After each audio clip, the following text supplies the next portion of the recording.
இனியா சொல்றாங்க ஈஸ்வரி கிட்ட, பாட்டி கொஞ்சமாவது சாப்பிடுங்களே.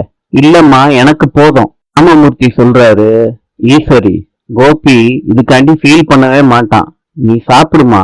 அத்தை, மாமா சொல்ற மாதிரி நீங்க எதையும் மனசுல எடுத்துக்காதீங்க. நீங்க யாருக்கும் கெடுதலே நினைச்சதில்ல. கோபி சொன்ன மாதிரி வேலையெல்லாம் உங்களால செய்ய முடியாதுன்னு எங்க எல்லாருக்கும் தெரியும் அத்தை. அது அவரு புரிஞ்சுக்கலாட்டி அது அவரோட பிரச்சனை. நீங்க நிம்மதியா இருங்க அத்தை. அழுதுகிட்டே இருக்காதீங்க ப்ளீஸ். உண்மை யாராலையும் மறைக்க முடியாது அத்தை. என்னைக்காவது ஒரு நாள் உங்களை பத்தி தெரிஞ்சுக்கோங்க அத்தை. தாத்தா மாதிரியும் அம்மா மாதிரியும் எனக்கு பேச தெரியாது. நீங்க ரொம்ப நல்லவங்க பாட்டி. அவங்க இப்படி பண்ணது எனக்கே ரொம்ப கஷ்டமா இருக்கு. நீங்க அழுகுறத பார்த்து எனக்கும் ரொம்ப அழுகையா வருது. அழாதீங்க பாட்டி ப்ளீஸ். அழாத இனியா. கோபிக்கு அவங்க அம்மா நினைப்பாவே இருக்கு. யோசிச்சுக்கிட்டே உட்கார்ந்துகிட்டு இருக்காரு. கமலா ஈஸ்வரி பெட்ரூமுக்கு போறதா கோபி பாக்குறாரு. அதிகா பேசுற அதிகா, என்கிட்டயும் கோவப்படுற அதிகா. நான் என்ன தப்பு பண்ணேன் கேக்குறேன்ல, சொல்லு ராதிகா. அம்மா தான் கிளம்பி போயாச்சுல்ல, வேற என்ன இருக்கு. ப்ளீஸ் ராதிகா, நீ மௌனமா இருக்குது எனக்கு ரொம்ப கஷ்டமா இருக்கு. எதுக்கு கோபி நீங்க கஷ்டப்படணும்? அதான் நீங்க நினைச்சதெல்லாம் நடந்துருச்சே, அதை நினைச்சு சந்தோஷமா இருக்க வேண்டியதானே.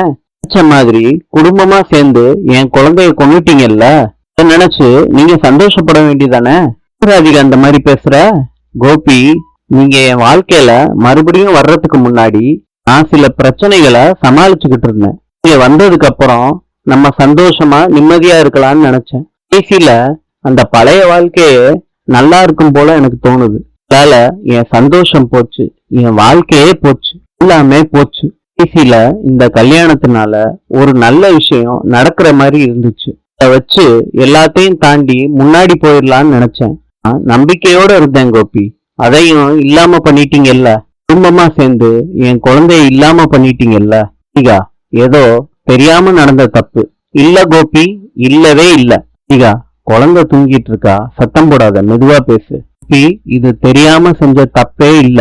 குடும்பமா சேர்ந்து செஞ்ச குற்றம் இது. இப்படிலாம் ஒண்ணும் இல்ல ராதிகா. நான் அன்னைக்கே சொன்னேன் கோபி, அம்மா இங்க வர வேண்டான்னு. இங்க கேட்கவே இல்ல. பாக்கியாவ வெறுப்பேத்துறதுக்காண்டி அவங்கள இங்க கூட்டிட்டு வந்தீங்க. கடைசியில உங்க அம்மா என் குழந்தைய கொன்னுட்டாங்க. இங்க வந்திருக்கவே கூடாது. அவங்க மாத்திரம் வராம இருந்திருந்தாங்கன்னா இங்க எல்லாமே நல்லதா நடந்திருக்கும். இப்படிலாம் இல்ல ராதிகா.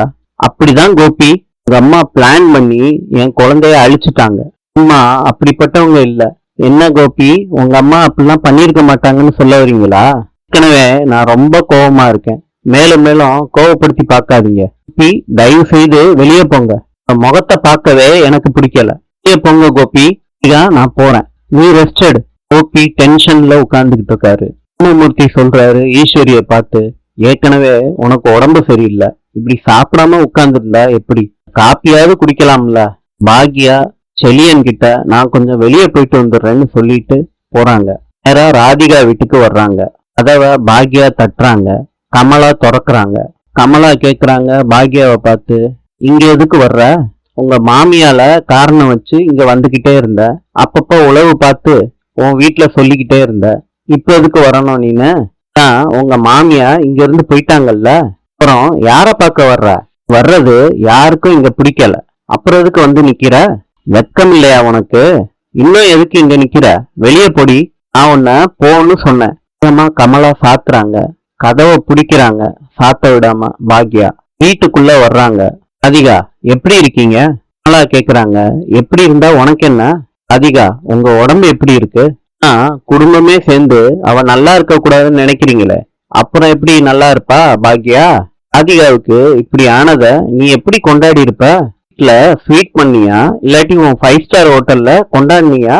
அதிகா, உங்க நிலைமை எனக்கு புரியுது. கண்டிப்பா இது உங்களுக்கு பெரிய இழப்பு தான். ஆனா சில சமயம் இழப்புகளை அக்செப்ட் பண்ணிக்கிறதுல வேற வழியே கிடையாது. ஐயா, என்னால அக்செப்ட் பண்ணிக்க முடியலன்னு உங்ககிட்ட வந்து சொன்னேனா? ரொம்ப அக்கறை இருக்கிற மாதிரி நடிக்காதீங்க பாக்யா. யாரு என்னன்னு தாண்டி உங்களை ரொம்ப நம்பினேன். உங்களுக்கு சுத்தமான மனசுன்னு நினைச்சேன். நான் பிரெக்னென்ட் ஆன பிறகுதான் உங்க சுயரூபமே எனக்கு தெரிஞ்சிச்சு. கிட்ட நக்கலா பேசினது என்ன? எல்லார்கிட்டையும் நான் பிரெக்னென்டா இருக்கேன்னு சொன்ன திமிர் என்ன? கிட்ட இருந்து அதெல்லாம் நான் எதிர்பார்க்கவே இல்லை. நான் என்ன பண்ணிருக்கணும்னு நீங்க நினைக்கிறீங்க? எதுவுமே நினைக்கல பாக்யா. நேரடியா சண்டை போடுறவங்கள கூட நம்பலாம், நல்லவங்க மாதிரி நடிக்கிறவங்கள சுத்தமா நம்ப கூடாது. நீங்க பண்ணதெல்லாம் ரொம்ப பிரில்லியண்டான மூவ் பாக்கியலட்சுமி.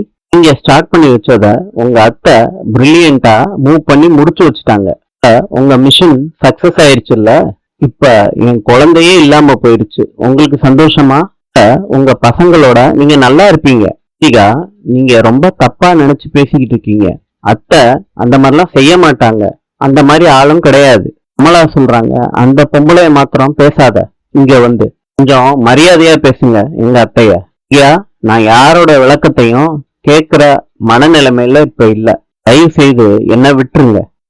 நீங்க நேத்து விஷயத்தையும் முந்தா நாள் விஷயத்தையும் பத்தி பேசிக்கிட்டு இருக்கீங்க. இதுக்கெல்லாம் ரொம்ப நாளைக்கு முன்னாடி நம்ம 2 பேர் மத்தியில ஒரு நட்பு இருந்துச்சு.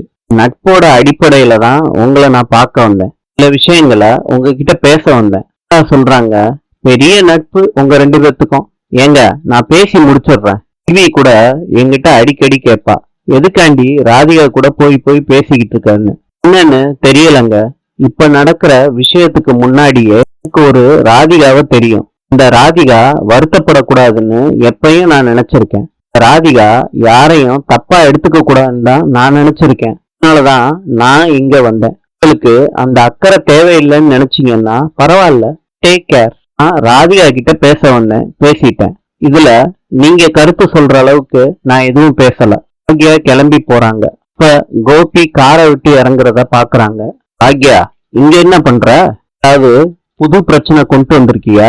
இல்லாட்டி ராதிகா கூட சண்டை போட வந்தியா? ஏற்கனவே இவ்வளவு பிரச்சனை ஓடிக்கிட்டு இருக்கு, நீ சும்மாவே இருக்க மாட்டியா? நான் சண்டை போடவோ பிரச்சனை பண்ணவோ இங்க வரல. அப்பனா வேற எதுக்காண்டி வந்திருக்க? அத்தைய பத்தி உங்ககிட்ட பேசிட்டு போலான்னு தான் வந்தேன். மத்தவங்க உங்க அம்மாவை பத்தி புரிஞ்சுக்காது இங்க பிரச்சனையே கிடையாது. உங்களாலேயே உங்க அம்மாவை புரிஞ்சுக்க முடியலன்னு நினைக்கும் போது எனக்கு ரொம்ப வருத்தமா இருக்கு. பாக்யா, அதோட நிறுத்திக்க, ஸ்டாப் இட். ஏற்கனவே எதை நம்புறது எதை நம்ப கூடாதுன்னு குழப்பத்துல இருக்கேன். நீ வேற வந்து புதுசா குழப்பாத. அம்மாவை பத்தி உங்களுக்கு நல்லா தெரிஞ்சிச்சுன்னா எந்த குழப்பமும் வந்திருக்காது. கூடதான் இருக்கணும்னு உங்க அம்மாவை கூட்டிட்டு போனீங்கல்ல, இப்ப எப்படி இருக்காங்கன்னு உங்களுக்கு தெரியுமா? ஒரு விஷயத்த இந்த மாதிரி பண்ணுவேனான்னு திரும்பி திரும்பி கேட்டுக்கிட்டே இருக்காங்க வீட்டுல. சாப்பிடாம தூங்காம இந்த ஒரே ஒரு கேள்வியை தான் திரும்ப திரும்ப கேட்டுக்கிட்டு இருக்காங்க. விடாம அழுதுகிட்டே இருக்காங்க. ஐயன் கூட என்னைய நம்பலைன்னு சொல்லிக்கிட்டே இருக்காங்க. கோவப்படுவாங்க, கத்துவாங்க. எல்லா விஷயமும் அவங்க நினைச்ச மாதிரியே நடக்கணும்னு விரும்புவாங்க. எல்லாம் சரி, அவங்கள புடிச்சு தள்ளி குழந்தையே இல்லாம பண்ணணும்னு அத்தை நினைப்பாங்களா? எனக்கு தெரிஞ்சதை விட அத்தைய பத்தி உங்களுக்கு தான் நல்லா தெரியும். நானே அதெல்லாம் நம்ப மாட்டேன். ஆனா நீங்க எப்படிங்க நம்புறீங்க? அவ்வளவுதான் கோவப்பட்டாலும் அடுத்த நிமிஷமே அன்பை காட்டிடுவாங்க. அதான் உங்களுக்கு நல்லா தெரியும். இதையே எடுத்துக்கோங்க. நீங்க என்னென்னமோ பண்ணிருக்கீங்க, ஆனா மன்னிச்சு ஏத்துக்கிட்டவங்க அவங்க. எல்லாரையும் விட்டுட்டு உங்களுக்காண்டி கூட வந்தவங்க அவங்க. அவ்வளவு பெரிய துரோகத்தை உங்க அம்மா செய்வாங்களா? மேல உயிரே வச்சிருக்காங்க. அவங்கள பார்த்து நீங்க எப்படிங்க கொலகாரின்னு சொல்லுவீங்க? இந்த மனசு உங்களுக்கு எப்படி வந்துச்சு? நான் அப்படி சொல்லவே இல்லையே. நீங்க அப்படி சொல்லியிருக்கீங்க. நேரடியா சொல்லலாட்டியும் அத்தைக்கு புரியும்படியா என்னென்னமோ பேசி சொல்லியிருக்கீங்க. அதனாலதான் வீட்டுல வந்து திரும்ப திரும்ப அதையே சொல்லிக்கிட்டு இருக்காங்க. வார்த்தைகளை கொட்டுறது ரொம்ப ஈஸி, ஆனா அது எந்த மாதிரி பாதிப்பை ஏற்படுத்தும்னு நீங்க கொஞ்சம் கூட யோசிக்கவே இல்லைல்ல.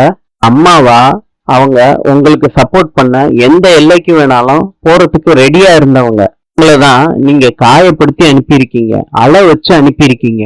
யாரு என்ன வேணாலும் சொல்லியிருக்கலாம். ஆனா நீங்க உங்க அம்மாவை பார்த்து அந்த மாதிரி பேசினது சரியா தப்பான்னு யோசிச்சு பாருங்க. சொல்லிட்டு பாக்யா போறாங்க வீட்டுக்கு. அத்தை, கொஞ்சம் சாப்பிடுங்க அத்தை. இது வேண்டாம் பாக்யா, மாத்திரை போடணும், கொஞ்சமாவது சாப்பிடுங்க அத்தை. பசிக்கலம்மா. இந்த மாதிரி எதுவும் சாப்பிடாம இருந்தா எப்படி சொல்லுங்க? மறுபடியும் உடம்பு சரியில்லாம ஆஸ்பத்திரிக்கு போற மாதிரி ஆயிரும். கொஞ்சமாவது சாப்பிடுங்க அத்தை. மனசு நிறைவா இல்ல பாக்கியா, எனக்கு எதுவுமே சாப்பிட தோண மாட்டேது.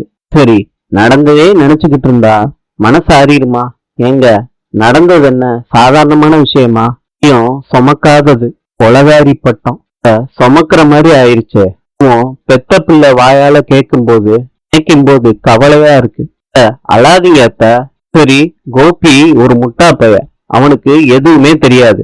எல்லாம் ஒரு ஆளுன்னு அவன் சொன்னதை நினைச்சு வருத்தப்பட்டுக்கிட்டு இருக்க. அழாதீங்க அத்த.